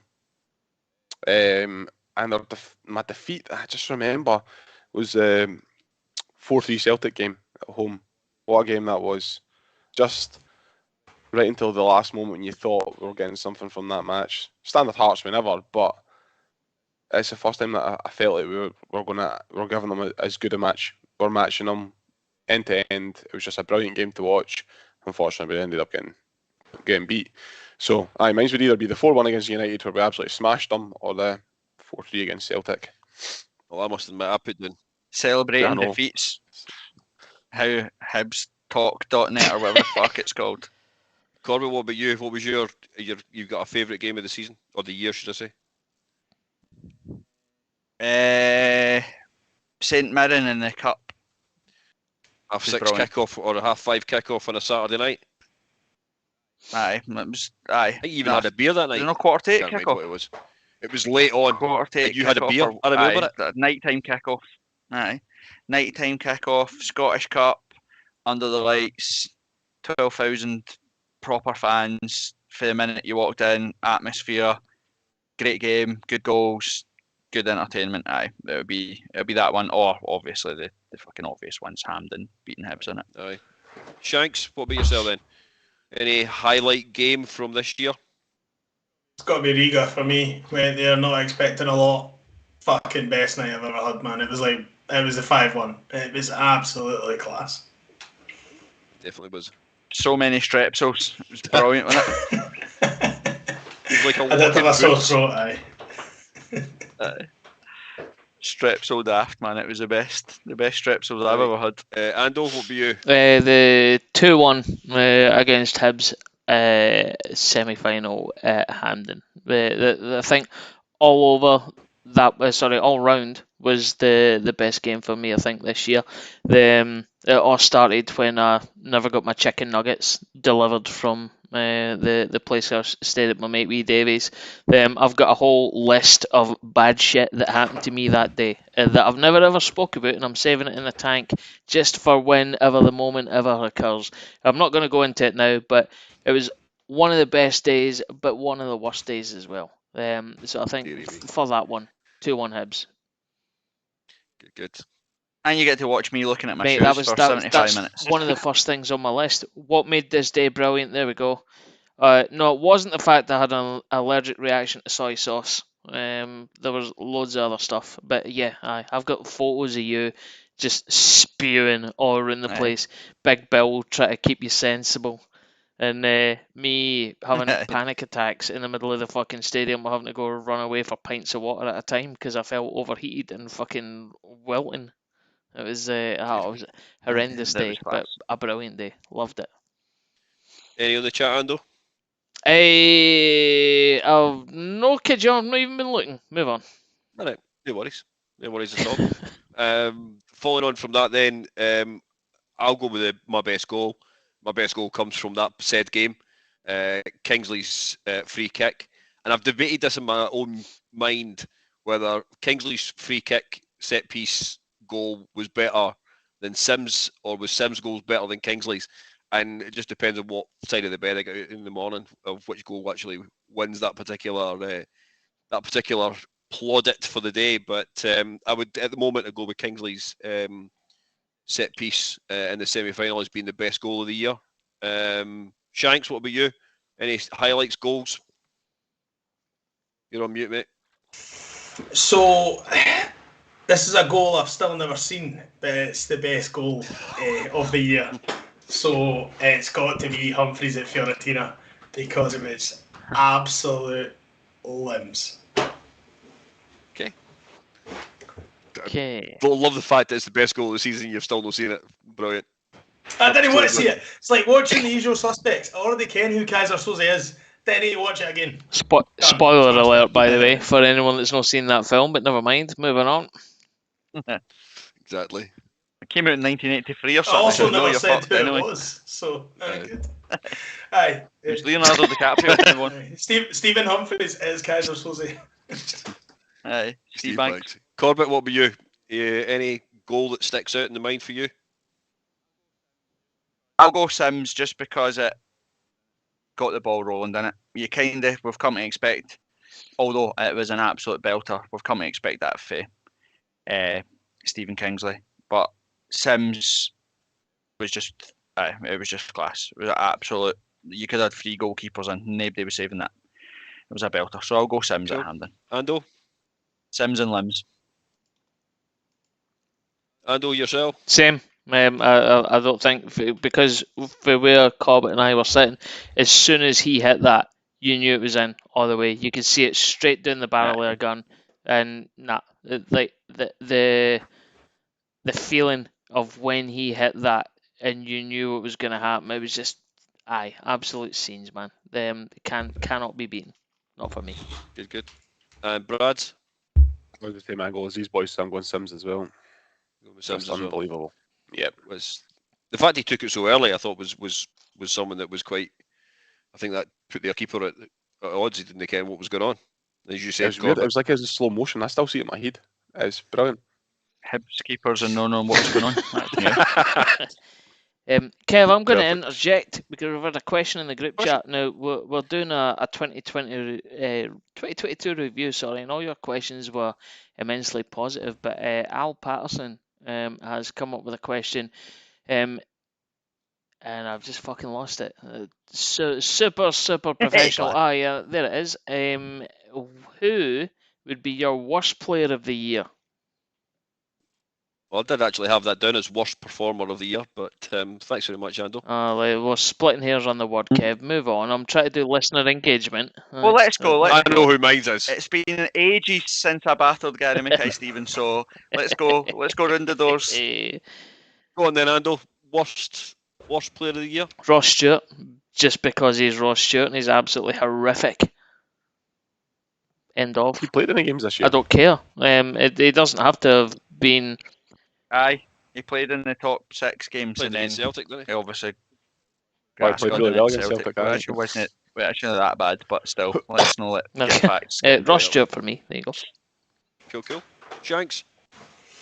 GMS, because it actually came on a game at the back end of last season, and I came in with high expectations because he's picked up a wee bit and he's just been shite again. He picked up? Was it? When was he good? Was it at the beginning of the season that he was good? I think he came on a few games and he was decent, and then he's just anonymous again. So GMS. When GMS played for Dundee United? In 2014, when he was actual good. That was a championship season, Shanks. That was 2 years ago. So we know where Corbett's going to go, but Corbett, are you in agreement with Shanks? Aye. I think he's been pretty rubbish.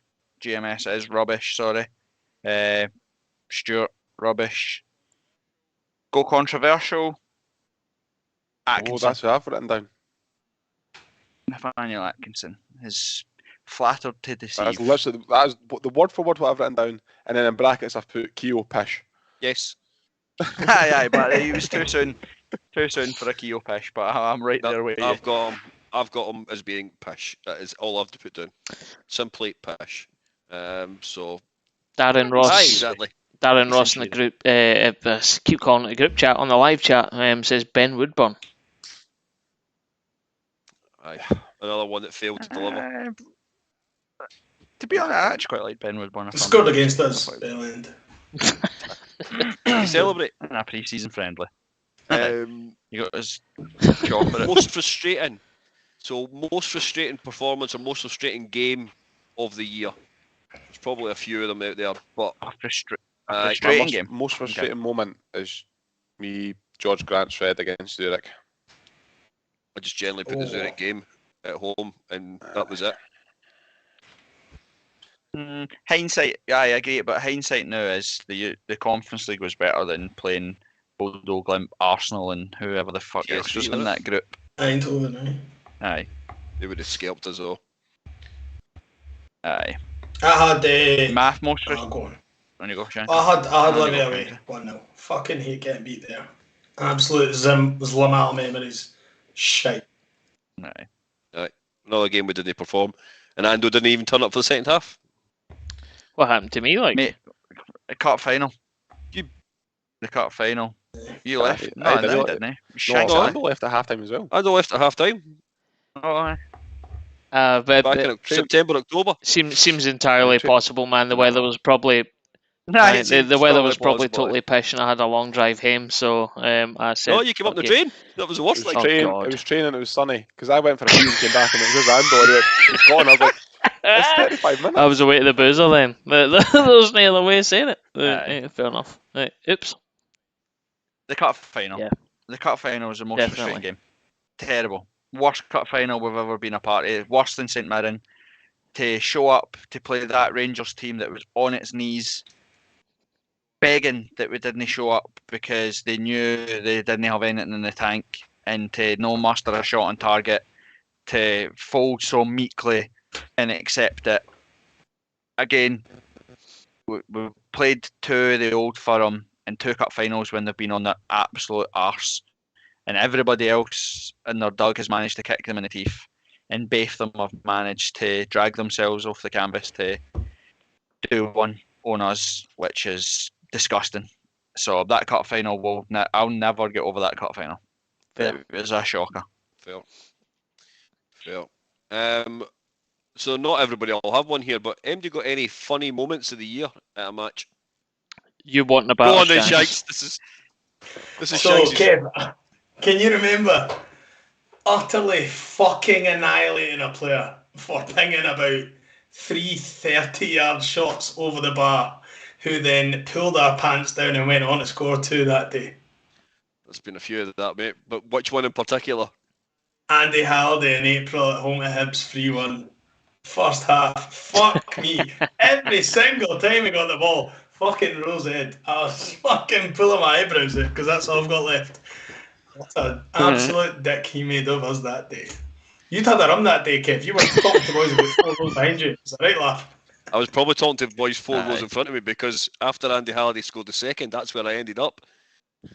Still got the war wounds to show. Ando was just laughing at me. Thanks, Ando. I do that 90 minutes every game, mate. It's fine. Exactly. Anybody else? Brad, you got any other funny moments from the year that stand out for you? The only one that I've written down was Livy away, where we made Shanks go and fill in that form for his lost sunglasses. Well, we all took turns wearing his sunglasses. And he's filling in the form, speaking to all his staff, trying to get them to help him find his lost sunglasses. If he just passed his sunglasses round the boys. I fucking lost his sunglasses in Florence. I'm still raging. That, in a nutshell, just sums him up. Anybody else would not give a shiny shit about sunglasses, but no Shanks. He wrote a letter to Hannah Bordella, whatever is the local Dear MP. Mr. Witherspoon.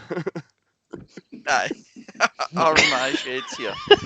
I probably take my funniest moment was probably one of the only Hearts fans ever to scream at the top of his lungs that Craig Gordon was useless. That was funny, because I then had to stand back up to say no useless, but you know what I mean. That was shit. That was shit. The biggest back down ever for the world. Like I've just said an hour ago, he was the greatest ever Hearts player, and I called him useless. But there By the we go. way, That for sums anybody it. listening, that is a true story. I was standing next to Corbett, and he literally went, "He's fucking shite." Well, no shite, but he's not being good today. And It was the biggest. It was the biggest back down ever. I was like, for fuck's sake. The instant see that bit where like inside Corbett floated up and went, "What the fuck are you doing?" You literally just called the greatest Hearts keeper ever shite in front of 400 people. So I was like, I it's can't. just that you I kept the can't volume leave the that same go. level Like, was brilliant.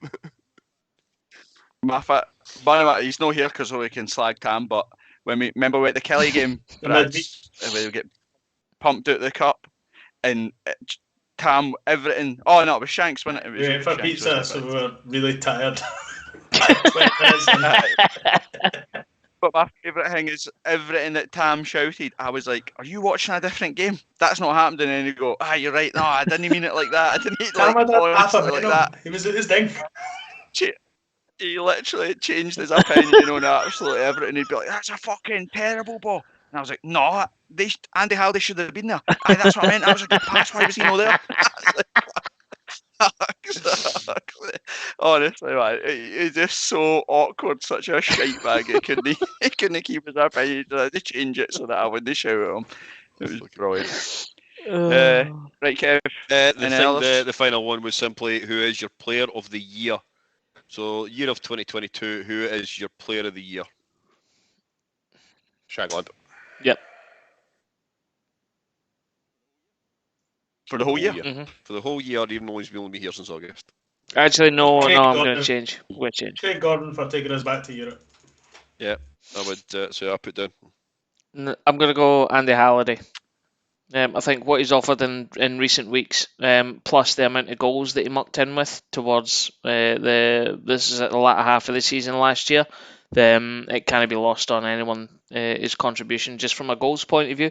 Shankland, brilliant, been here a few months, and will continue to be on the top of my list for this season. But if we're looking at 2022, gonna go Andy Halliday. Bobby Savic having 5 good games, so we could sing that song. I've appreciated that. Mate, what a song. I'll go, since the obvious one is Craig Gordon, right?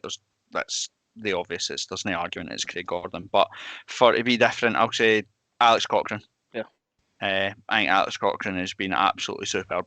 I think considering, especially this season in particular, he's been asked to play centre back, right back, left centre half, right centre half, left wing back, defensive midfield, and he's never looked out of place in any of the positions that he's played. He is absolutely solid. He's constant all the time, and special mention to, even though he's not my favourite player or whatever, to Cammy Devlin. I think Cammy Devlin's been pretty decent to, when you consider that his main folly for how he grew into the team was Benny. He's played pretty much the whole year with a makeshift midfield, different players coming in, different players going out, and his performance rarely dips. So Alex Cochrane, and special mention to Devlin for two me. players that have got good shit history about them as well. Mm.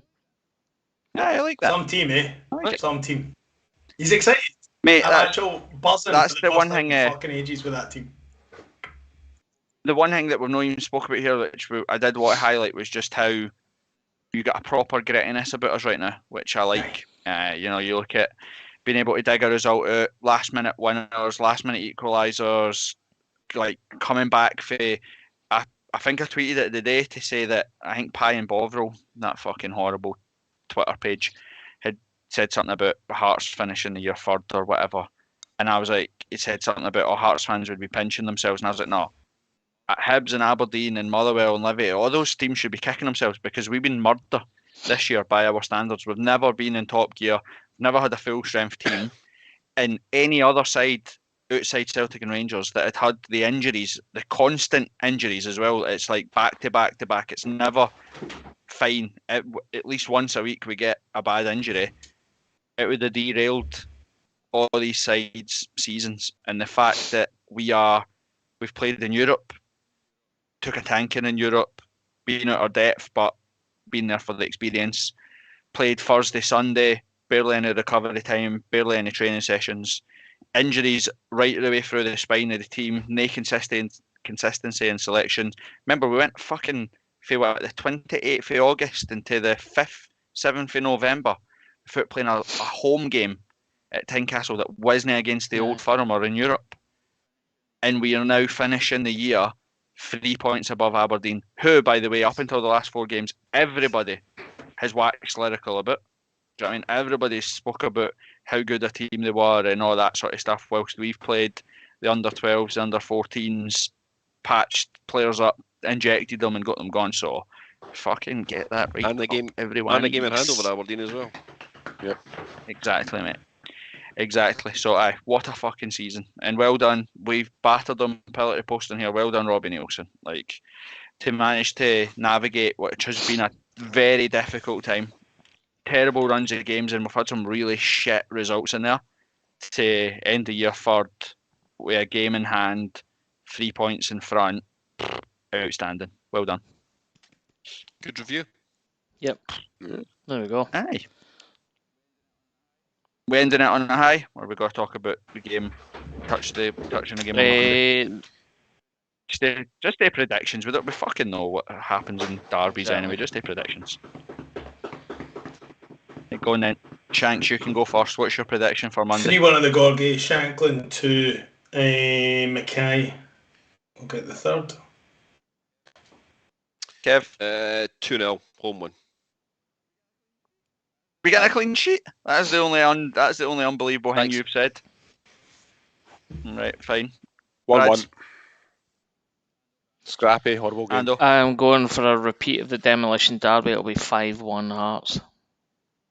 We're going that. Imagine the scenes, man. It's like what you're talking about, grittiness, right? I've not been at Tynecastle since I fucking left for Australia away back at the end of October. Not set foot in a place since. I've been saving up all my good energy and all my good luck for this weekend. Right? It's going to happen. We're not going to keep a clean sheet because we're incapable of doing so. It's going to be 5-1. Demolition Derby Part 2. Fucking, I'm out for days, man. They won't sit in. They just won't. They did it at Ibrox, did it at Celtic Park. They actually played alright for the first 10-15 minutes yesterday. So I think that suits us though. To be honest, I don't think it'll be a scrappy game, if I'm being honest. It's not going to be like a Jack Ross versus Robbie Nielsen. Lee Johnson won't play like that. I think that will suit Hearts. I think it plays into our hands. But I think we conceded the most home league goals in the league this year. Sure. I think it's been Motherwell away the last time. I think we've had 1 clean sheet in the last 16 games. So it'll be like 3-2 to Hearts or something like that. They will absolutely score because we just love to concede goals. So I'll say 3-2 to Hearts. What about in the chat? Is anybody going to be big enough and brave enough to give your predictions in the chat? I don't know if I can repeat this out loud, but I can repeat this one. Darren Ross 5-1 and Shanklin to do De Vries and gets 4. So just on the back of what I've said. 4 penalties. Scott Lister. I don't know if I can say that. Fuck. I'm going to spell it out, right? And anyone that's watching this live, or back, will be able to see the chat. So I'll spell out the name MJAPPE hat trick. So think of Mbappe, but substitute the B for a J, and might be something to do with a new signing. I don't know. Seems slightly controversial, so I'm not saying it out loud. Danny Hitchings is saying 3-1 Hearts, Ryan K 4-2 Hearts, Shanklin 2, Gino 2. Hearts. Pardon me. 4-2 Hearts, Shanklin 2, Gino and Snodgrass. And that's everybody that has come up. There's another question in there, but it's kind of irrelevant because we're not talking about the rest of the league now. Beats says 1-0 Hearts. Alan Patterson going 6-0 Hearts. Well, what's the question? what's the question about the rest of the league? Might as well ask it. If he's took the time to Well, ask the why not? question, Ben let's answer it. Odlin. Who do you see as more of a threat for third, Aberdeen or St Mirren?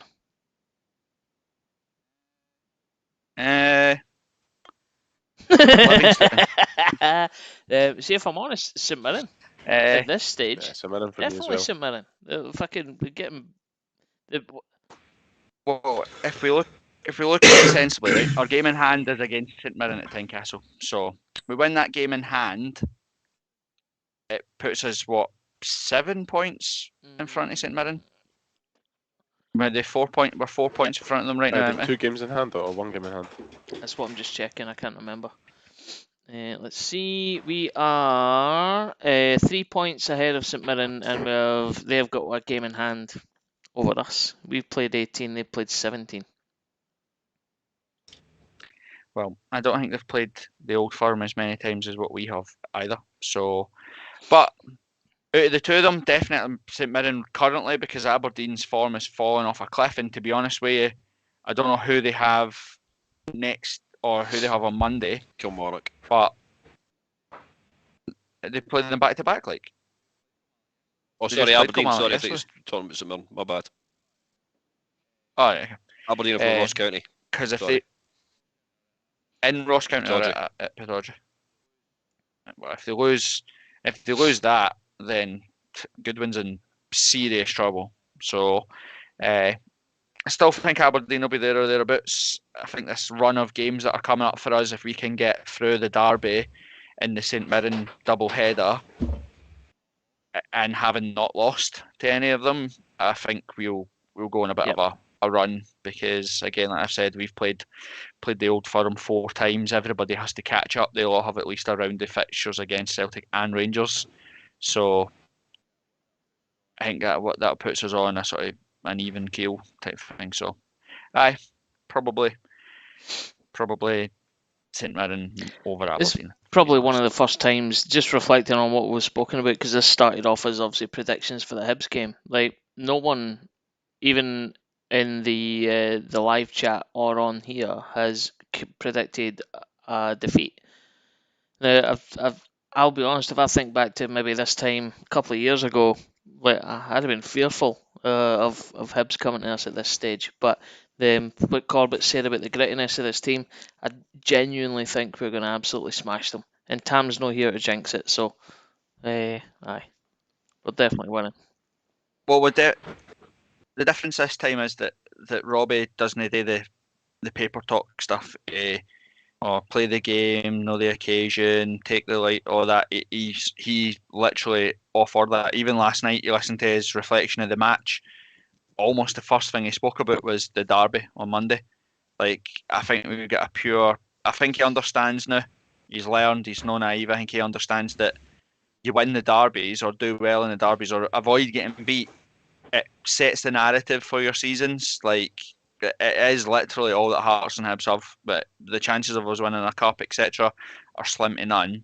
So the most important thing is win your derbies, get the bragging rights, and folk will forget everything else. They'll remember that stuff, and I think that's a difference. So I'm not super confident, because I'm always shiting myself a little bit, but I know that it won't be.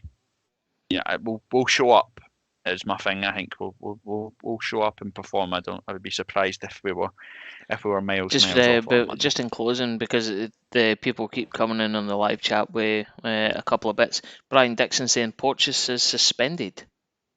Yep. Excellent. Yep. Good. Absolute fucking roaster of a laddie. It's pish. I prefer it my plays a fucking bomb scare. Did you see him when he got sent for? I don't know what he was doing for one of the goals last night, but he got fucking sent to the pie stall. He just ran the opposite direction. I was like, "What are you doing, man?" Long may that continue. 100%. Cool. Get anything else in the group chat? No, I think we're all good. There's been loads of comments. It's difficult to keep up with them all, but thanks to everybody that tuned in and participated. Yep. And I think it's the way forward to do more of these. There's loads of people chatting, loads of good stuff. Probably is just one person's job.